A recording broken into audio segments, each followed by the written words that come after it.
প্রিয় শিক্ষার্থীরা, আসসালামু আলাইকুম রহমতুল্লাহ। আশা করি তোমরা সবাই ভালো আছো। এনইউ স্টাডি হাবের পক্ষ থেকে তোমাদেরকে স্বাগত জানাচ্ছি। আমি ইমরান ইসলাম, প্রভাষক গণিত। আজকে তোমাদের সাথে আমি তৃতীয় বর্ষের কমপ্লেক্স অ্যানালাইসিস কোর্সের ফান্ডামেন্টাল কিছু বিষয় নিয়ে আলোচনা করব। তোমাদের এই কোর্সের প্রথমে যে টপিকটা দেওয়া আছে তোমাদের সিলেবাসে, সেটা হচ্ছে metric properties of complex plane.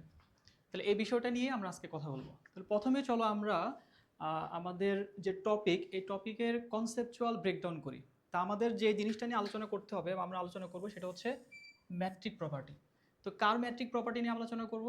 আমরা আলোচনা করব কমপ্লেক্স প্লেন, এইটার ম্যাট্রিক প্রপার্টি। তার মানে এখানে আমাদের কমপ্লেক্স শব্দটা আছে, প্লেন শব্দটা আছে। তাহলে আমরা ফান্ডামেন্টাল কনসেপ্ট প্লেন থেকে কনসেপচুয়াল ডেভেলপমেন্টটা শুরু করব। আচ্ছা, প্লেন বলতে ম্যাথমেটিক্সে আসলে কি বোঝানো হয়? প্লেন হচ্ছে একটা মসৃণ তল, যার কোনো সীমারেখা নেই। এটা অসীম পর্যন্ত বিস্তৃত হতে পারে। তো প্লেনের ক্ষেত্রে আমরা যদি রিয়েল লাইফ এক্সাম্পল চিন্তা করি, তাহলে যে কাগজের উপর আমরা লিখি, এটাকে আমরা একটা তল বা একটা প্লেন হিসেবে চিন্তা করতে পারি। তারপর এই যে স্মার্ট বোর্ডের উপর লেখা হচ্ছে, এটার উপর যে তলটা, স্ক্রিনটা, এটাকে আমরা একটা তল হিসেবে চিন্তা করতে পারি। তারপর আমরা যে ফ্লোরের উপরে দাঁড়াই, এই ফ্লোরের যে তলটা, এটাও আমরা একটা প্লেন বা একটা তল হিসাবে কনসিডার করতে পারি। বাট এই অসীম জায়গার মধ্যে আমরা তো কাজ করবো না, আমাদের কাজ করার জন্য একটা পার্টিকুলার জায়গা দরকার। এই জন্য আমাদেরকে ফোকাস করতে হবে হচ্ছে কার্টেশিয়ান প্লেন বা স্থানাঙ্ক তলের উপর। তো এখন এই স্থানাঙ্ক তল বলতে আসলে কি বোঝায়? স্থানাঙ্ক তল বলতে আমরা দুই মাত্রার একটা তলকে কনসিডার করি, যেখানে দুইটা অ্যাক্সিস থাকে, দুইটা অক্ষ থাকে, এক্স অ্যাক্সিস থাকে, ওয়াই অ্যাক্সিস থাকে। তো অনুভূমিক বরাবর যে লম্বা রেখাটা থাকে সেটাকে আমরা বলি এক্স অ্যাক্সিস বা এক্স অক্ষ, এবং উলম্বভাবে যে রেখাটা থাকবে সেটাকে আমরা কনসিডার করি ওয়াই অ্যাক্সিস হিসাবে। আর এই দুইটা রেখা বা দুইটা অ্যাক্সিস যেখানে ইন্টারসেক্ট করে সেটাকে আমরা মূলবিন্দু হিসাবে কনসিডার করি।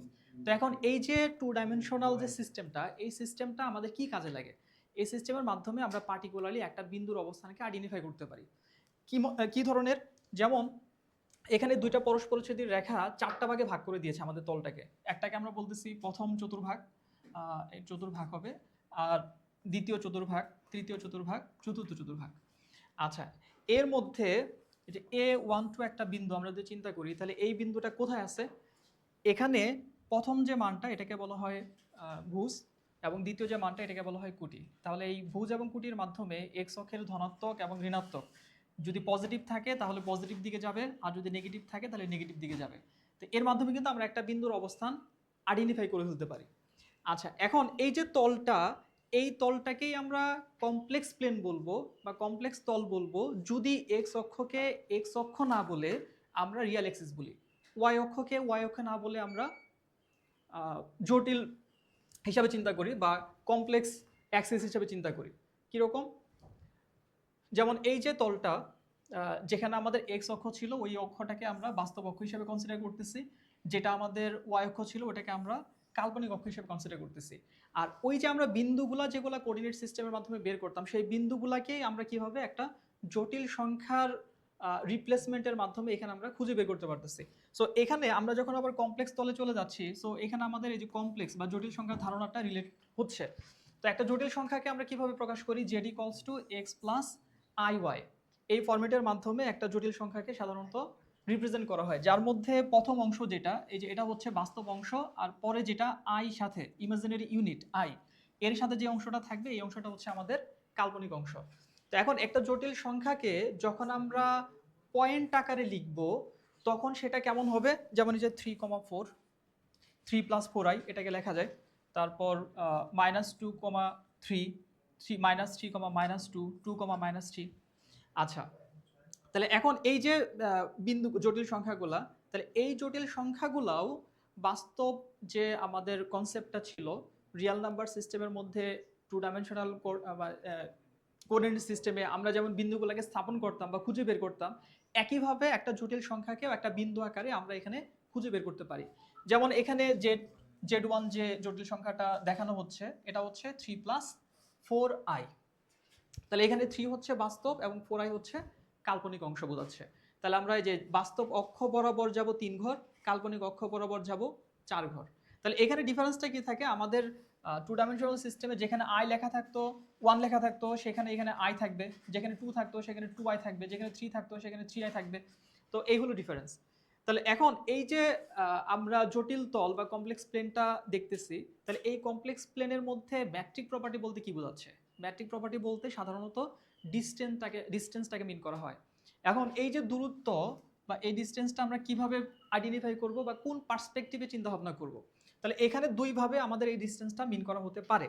একটা হচ্ছে আমাদের এই যে কমপ্লেক্স প্লেন, এই কমপ্লেক্স প্লেনের মূল বিন্দু যেটা, অর্থাৎ যেই বিন্দুতে একটা জটিল সংখ্যার বাস্তব মানও 0, কাল্পনিক মানও 0, দুইটাই 0, তো সেই বিন্দু থেকে আরেকটা জটিল সংখ্যার বা একটা জটিল পয়েন্টের সরাসরি দূরত্ব বোঝাতে পারে, যেটাকে মডুলাস অফ জেড। একটা জটিল সংখ্যা যদি জেড হয় তাহলে তাকে বা তার সরাসরি দূরত্বটাকে আমরা মডুলাস অফ জেড এর মাধ্যমে প্রকাশ করে থাকি, যেটা একটা জটিল সংখ্যার মডুলাস হিসেবে সাধারণত ম্যাথমেটিক্সে আইডেন্টিফাই করা হয়।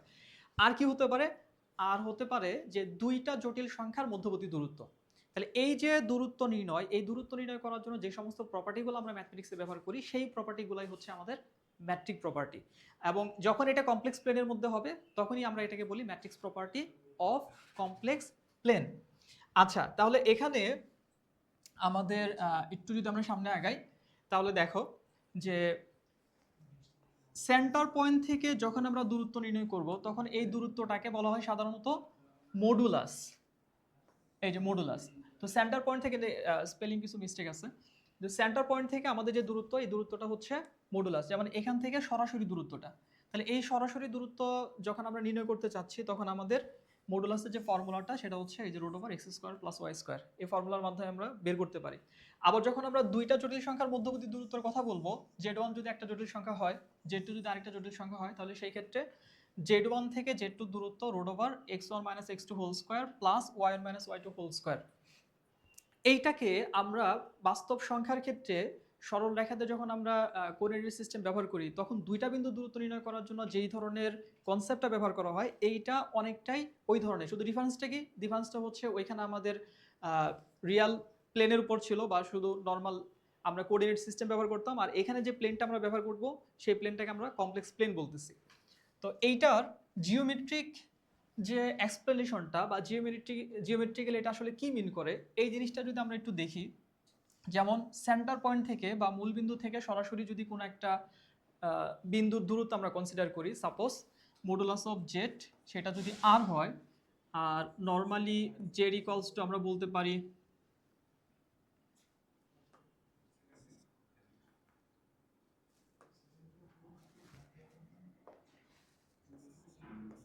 z equals to x plus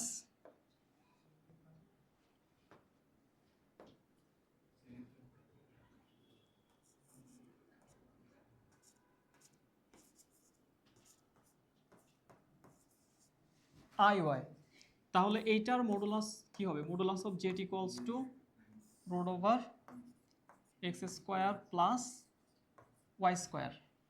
তাহলে এটার মান যদি আর হয়, তখন আমরা এখানে আর বসে দিতে পারবো, আর equals to √x² plus y²। তাহলে এখান থেকে আমাদের আসবে x² plus y² equals to r²। তো এইটা লিটারেলি কি মিন করে? এটা লিটারেলি একটা বৃত্তের সমীকরণ নির্দেশ করে, যে বৃত্তের কেন্দ্র হচ্ছে 0 0 বিন্দুতে এবং ব্যাসার্ধ হচ্ছে r। তো একইভাবে আমরা যদি এই যে এই জেড মাইনাস এ তার মডুলাস এটাকে যদি কনসিডার করি, তখন কি হবে? এখান থেকেও আমাদের এই ধরনের একটা সমীকরণ আসবে, X minus A whole square plus y² equals to r²। অর্থাৎ এটাও একটা বৃত্তের সমীকরণ নির্দেশ করবে। আর যদি আমরা দুইটা জটিল সংখ্যার মধ্যবর্তী দূরত্বকে কনসিডার করি, তাহলে আমাদের দুইটা জটিল সংখ্যা যখন কনসিডার করব, তাদের পয়েন্ট কিন্তু আলাদা আলাদা থাকবে, অবস্থান আলাদা আলাদা থাকবে। তার মানে তাদের এক্স এর মান আলাদা থাকবে, ওয়াই এর মান আলাদা থাকবে। যেই কারণে যেটা হয়, তোমার এখানে √ওভার ওই যে x1 - x2 অর্থাৎ বাস্তব অংশ এবং কাল্পনিক অংশ দুইটা আলাদাভাবে কনসিডার করতে হবে। তখন আমাদের এই যে x1 - x2 whole square plus এখানে y1 - y2 হোল স্কয়ার, তার উপর একটা √ওভার, যেটা আমরা এর আগের স্লাইডে সেখানে আমরা দেখছি, এই যে এই ধরনের একটা ফরম্যাট আসে। তো এটা একটা বর্গমূলের সংখ্যা, কাজেই এটা একটা ধনাত্মক সংখ্যা মিন করবে।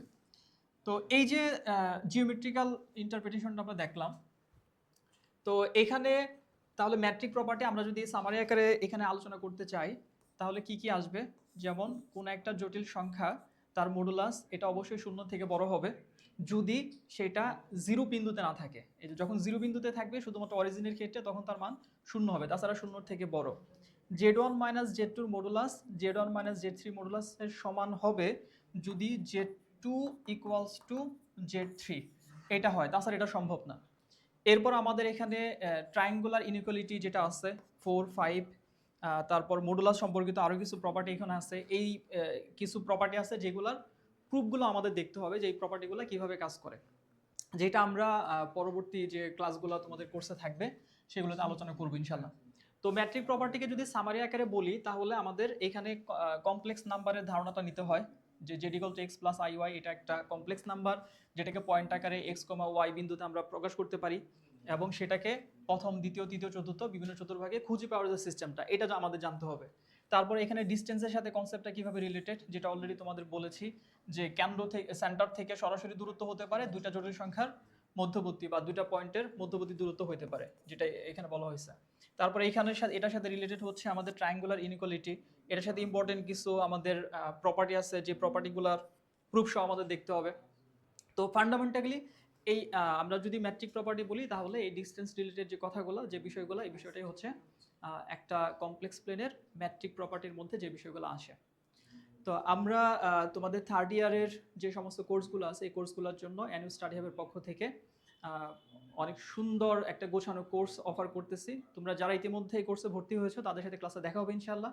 আর যারা এখনো ভর্তি হয় নাই তোমরা দ্রুত এনরোল করে ফেলো থার্ড ইয়ারের কোর্সগুলো নিয়ে, তোমাদের সাথে খুব শীঘ্রই ইনশাআল্লাহ দেখা হবে ক্লাসে।